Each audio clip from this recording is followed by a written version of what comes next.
Bang, saya pengen upload video pas stand up. Wah, ini udah mengikuti saran Bang Panji untuk mengupload video untuk mendapat exposure. Tapi saya takut diserang netizen. Gimana, Bang? Kalau lu mau jadi stand up comedian dan lu khawatir pendapat orang, jangan jadi stand up comedian.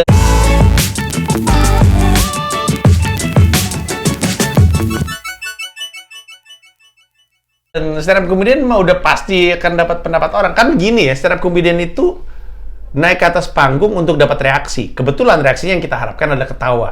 Tapi kalau lu naik ke atas panggung karena lu tahu lu mendapatkan reaksi, lu harus tahu juga bahwa nggak selalu reaksinya tuh ketawa. Nah jadi kalau nggak mau dapat reaksi, bukan stand up comedy pekerjaan yang tepat untuk. Atau mungkin kalau lu suka komedi, nulis komedi agak lebih mending. Penulis komedi kayak Isman, buku komedinya banyak kan. Nah, salah satunya Oxymoron. Gue rasa kalau misalnya lu nulis komedi, kecil kemungkinannya untuk dapat reaksinya. Secara langsung. Secara langsung, karena abis lu tulis ya lu terbitkan, mungkin orang belinya di toko buku, lu nggak pernah ketemu. Tapi kalau lu stand up kan, lu kan di depan lu kan yang nonton gitu.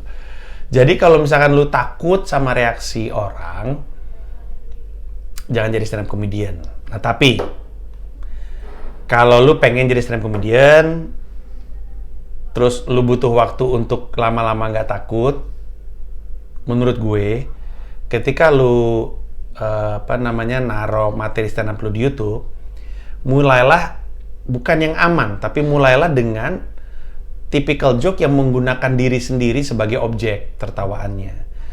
Karena cemoohan netizen bisa kita persempit kategorinya, karena cemoohan bisa banyak kan. Ada kategori ih nggak lucu lu gitu, ada kategori kenapa lu ngomongin ini bukan sesuatu yang dibercandain gitu, karena ada dua kategori. Nah kita persempit aja kategori cemoohnya, kita jadikan kategori cemoohnya adalah nggak lucu, garing, nggak apa-apa itu mau gimana lagi gitu. Nah untuk memastikan kategori cemoohnya kita persempit ke tipikal seperti itu, self-deprecating aja, mulai naikin joke yang tentang diri lu sendiri, sampai lu ngerasa cukup pede untuk mulai ngomongin yang lain, sampai lu mulai ngerasa untuk ngomongin yang nonton gitu. Jadi pelan-pelan, karena makin lama makin panas omongannya. Jadi mulai dari yang angkat-angkat dulu aja. Dan benar, ketika lu ngomongin diri sendiri pun masih ada kemungkinan orang mencemooh dan masih ada kemungkinan orang tersinggung, tapi nggak sebesar kalau lu ngomongin orang lain gitu. Jadi kalau takut, apa tadi istilahnya dia persis? Takut diserang netizen. Kalau takut diserang netizen, ya nggak usah jadi stand up comedian. Kalau tetap pengen jadi stand up comedian dan pengen pelan-pelan ningkatin serangan netizennya, mulai dengan self-deprecating, ngomongin diri sendiri aja dulu, ngejelek-jelekin diri sendiri. Iya, karena iya bener juga ya, karena reaksi penonton tuh nggak cuma gitu, bisa gini. Iya. Iya. Walaupun itu di stand up yang ini ya, stand up yang langsung. Dan itu justru panjangnya karir lo dalam stand up ditentukan dari salah satunya kemampuan lo untuk menangani yang kayak gitu-gitu gitu. Heckling itu selalu jadi kendala komedian. Ini salah satu cerita favorit gue. Waktu itu ada sebuah advertising agency, salah satu terbesar di Indonesia. Mau ada hiburan di kantornya. Salah satu karyawannya kenal gue. Minta gue bawa stand up comedian 5 orang. Dibayar gitu. Ini budgetnya segini, tolong bawa 5 orang. Gue bawa nih. Salah satunya gue bawa adalah Adriano Colby. Karena dia orang advertising agency kan. Dia stand up, lagi ngomongin beatnya tuh tentang kenapa ya di advertising agency itu bulenya cuma satu, tapi semua orang ngomong bahasa Inggris.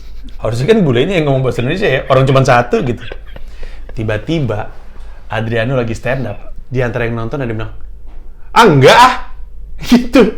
Terus Adriano bingung kan, sorry, enggak kayak gitu. Terus ngomong panjang lebar. Kebetulan bosnya agensi tersebut. Suatu kantor nggak ada yang berani ngelawan kan, karena dia galak gitu.